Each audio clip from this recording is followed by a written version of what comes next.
And there's some actual data showing that low-fat foods actually make you overeat. Carbs and fats. It's a battle as old as time. Low carb proponents will tell you that insulin is making you fat and you need to cut out all carbs to keep insulin low and become a fat burning furnace.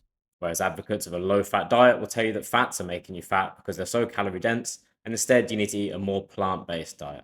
Well, the good news is we can put it to the test to see whose claims stand up in reality. And that's exactly what they did in this lengthily named randomized controlled trial, the diet intervention examining the factors interacting with treatment success, or diet fits for short. They took 600 people and randomly assigned them to a low carb or a low fat group for 1 year with support from dietitians and the researchers. After 1 year, the low fat group lost 5.3 kilograms and the low carb group lost 6 kilograms, which was not a statistically significant difference. When we dive into the individual data instead of looking at the group averages, an interesting story starts to unfold. Most people lost weight doing either diet.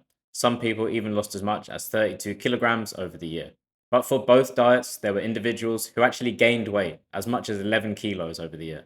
So the same diet that caused one individual to lose 32 kilograms could cause another individual to gain 11 kilograms. This highlights how important it is to find a style of eating that suits you and makes it as easy as possible for you to manage your caloric intake, whether that's low carb, low fat, calorie tracking, intermittent fasting, or simply focusing on mostly eating whole foods.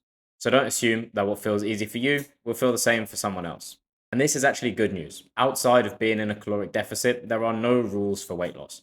You can pick whichever method feels easiest for you and allows you to lose weight at a rate that you're happy with. To find out how your current diet scores and what can be improved, DM me the word quiz.